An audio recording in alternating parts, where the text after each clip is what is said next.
fellow Slickworks fans from beautiful Kelowna, BC. I'm heading out to Salmon Arm right now because my old friend Tobin, we used to work together at Top 10 Hot Rods. He's moved out from the West Coast out to Salmon Arm. He's gone into business with a fellow named Preston. So we're gonna go and check it out and see what they're working on.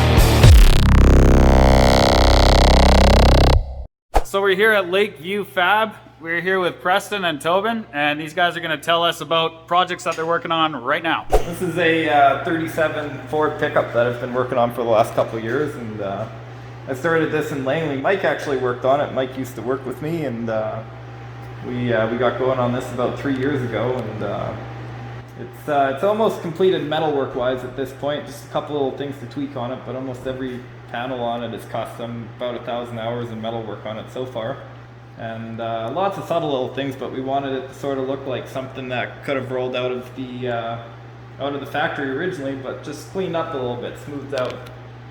So Tobin, can you tell us about what color this thing's going, or is that a big secret? Well, the current idea is like a candy root beer. That's changed quite a few times over the years, and it'll probably change again before we paint it, but that's what we're going with currently. Right on. And those are Lincoln door handles on there? Yeah, 40 Lincoln push button door handles. So just super traditional, old school. You just press it, it opens up. I've got all the mechanism in, so it'll have the push button on the inside as well.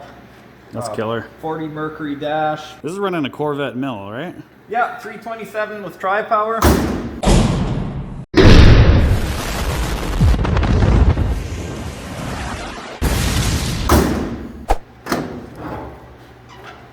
Ooh, that's pretty.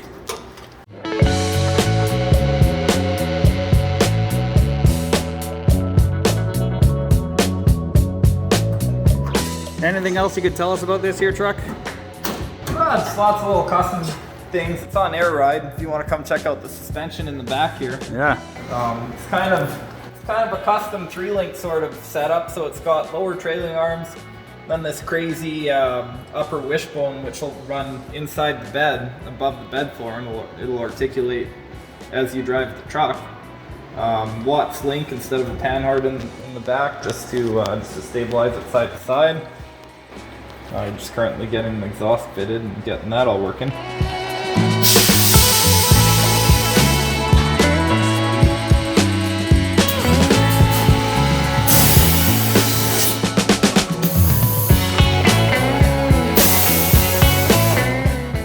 Sweet. I dig it. Can't wait to see the progress on this thing. One step at a time. Okay, let's talk about this monster over here.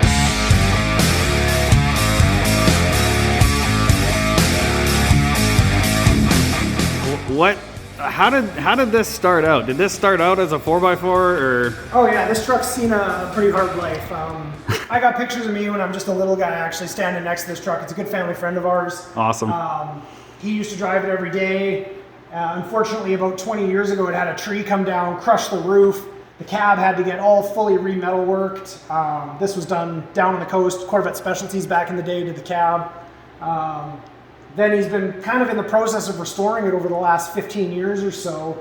Kind of getting screwed over by one shop after the next. And next thing you know, it went to paint for 4 years, and we got it back kind of with this on it. It's a nice color and everything, but it left a lot to be desired. So we were kind of at that point where Tobin and I were teaming up for Lakeview here, and we were down at the Trade X with a couple of cool projects. Daryl came and saw what we were doing and decided he wanted us to finish the truck. So we brought it up here, we got it all back together. I mean, he'd already had the motor custom built probably about 6 years ago. It's a 1,000 horsepower blown big block. We'll pop the hood open and let you take a look at that in a sec. And this truck has a very unique hood on it. It does. I guess I should say the whole front end. Can we get a look at that? We sure can. Like, we wanted to make it look like an all factory steel front end. I mean, that's all real fenders, real sheet metal. Love it. Everything's gapped real nice. We're all good that way. But getting at the motor with the hood is a real pain in the ass. So we put the whole thing on linear bearings. It slides forward 8 inches, and then the actuators lift it up So it's a full tilt front end. That is killer. So smooth too. Yeah, we wanted it to really feel natural opening up. It also has, we've got the actuators here just on quick safety pins. So if, heaven forbid, your battery's dead, you can just grab that, pop that button in, pull your actuators. Right. And you can grab the hood at the front and just pull it open manually. The gas shocks are more than strong enough to give you the assist on the lift. And it's just full of nice touches, like a little dimple dial around here, and that's killer. We went a little bit overboard on the engineering of the front end, but we really wanted it to be something that could open 1,000 times over and over again repeatedly. We custom designed the brackets at the bottom for the tilt. They've got built-in tensioners so that when the front end settles, you can adjust those tensioners to make sure it lines up perfect with our retaining pins, so everything's nice and smooth. It's got limiting straps so the whole thing can't go up and over. We hogged out the factory rad support and used that to bolt everything to, so that it all has like a nice factory fit and finish. Same with the headlights, that sort of thing. They'll all fit really nice. Hard mounted the rad so that it just tucks right into the rad support as it comes back and closes. And obviously we cut a big giant hole in it for the blower to fit through. Yeah, totally sick. If you take a look at the hood from the outside, actually, it's got, we did a beautiful bead roll in the metalwork here. So we brought the factory bead up to the opening and then from there tied it in all the way around. 1/4-inch round bar on the inside for strength and looks. And the fit and finish on it is just absolutely beautiful. That's awesome. And it opens and closes real smoothly. We only have 50-pound actuators in there doing all the work. Okay. That's the nice thing about the gas shocks is even without the actuators, you can open and close it with one hand still with the gas assist. Right on. So with it opening and closing like that, we've got adjusters built into our locating pins so that we can set our gap to exactly where it needs to be and everything closes to the exact spot every single time. That's sweet. Yeah, it was a lot of fun. A little bit of time and money invested in the front end, but I think the end result was worth it because if you had to try and open, we're going up and higher on this. It's getting 40s put on it. It's only 35s right now. Oh, right, yeah. So it's actually going to be up about here. And trying to work on it, like Daryl, the owner's a big guy. He's 6 foot, probably 6'4". But even then, to get the hood open and try and get up in there to work on the thing would be next to impossible. And we just really wanted this nice, tight-fitting opening. We didn't want to hog a big, giant hole if it had to open the traditional way. So this was kind of the best way to go.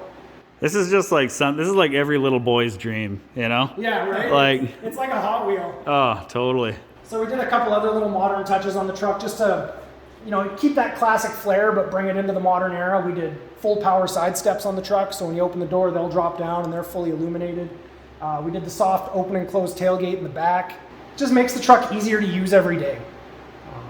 Totally. We're really happy to be getting close to the end on this one. I mean, like I said, it's been under restoration for the last, I'd say, 20 years, and we're finally getting to bring it to the finish line. So it's going to be going in for paint here at the end of the month once we got the new wheels and tires fitted. You taking it to Slickworks or?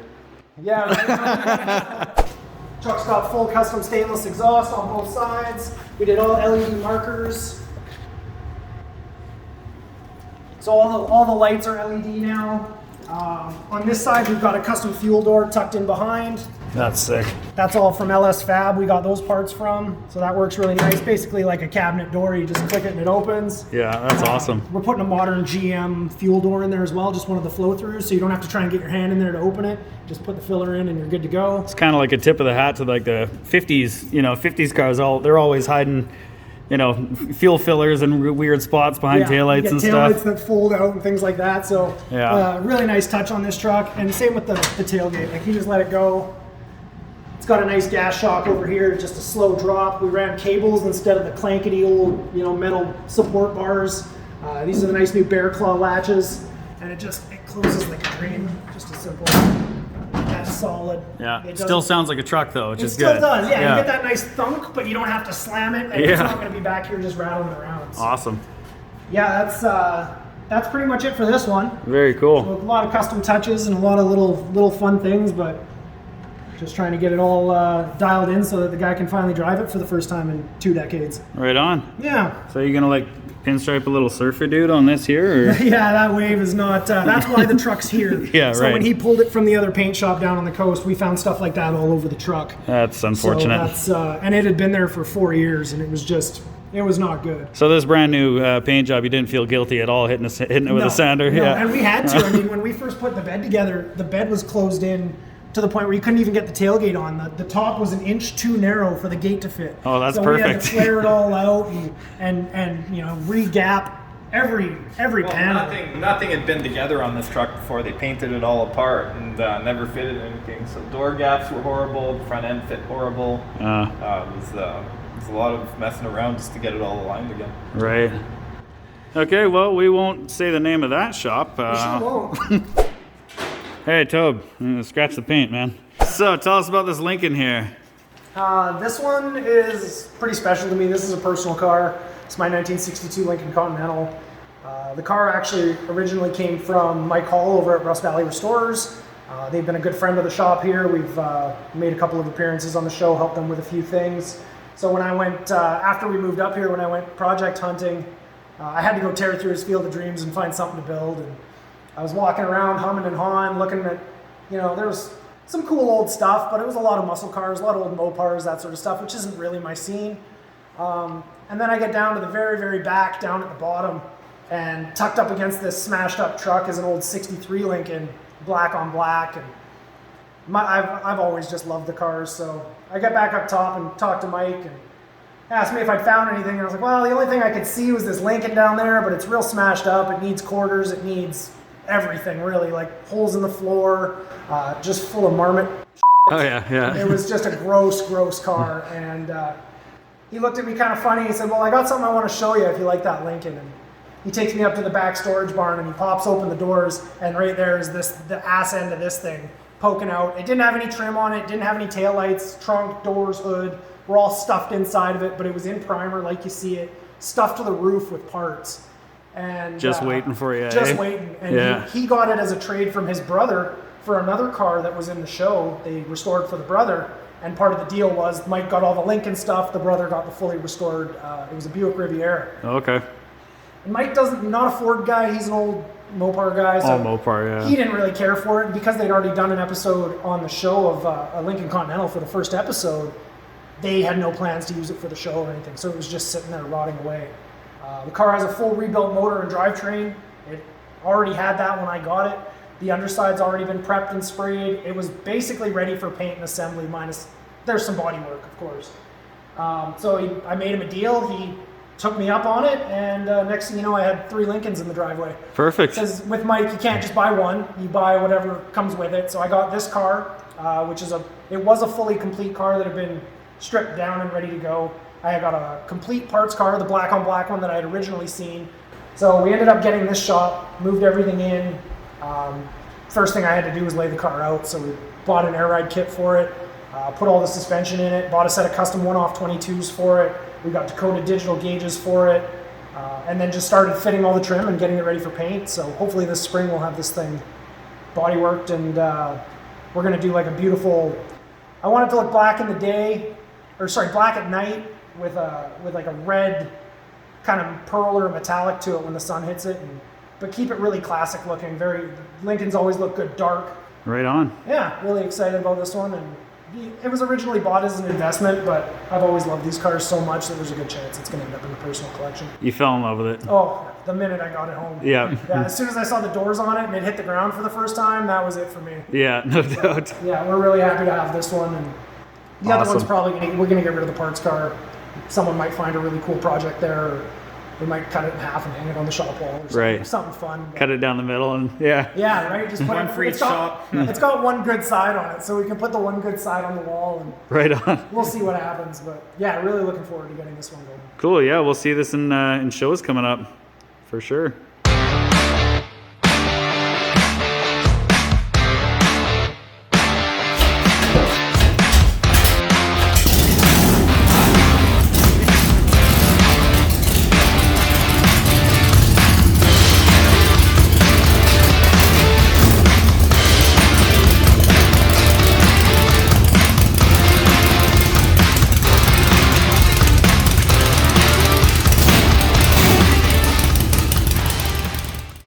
Hey Tobin, I noticed there's a little decoration in your living room over here. Oh, just your average decor.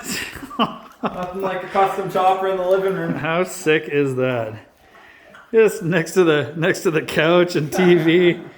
Man, this is beautiful.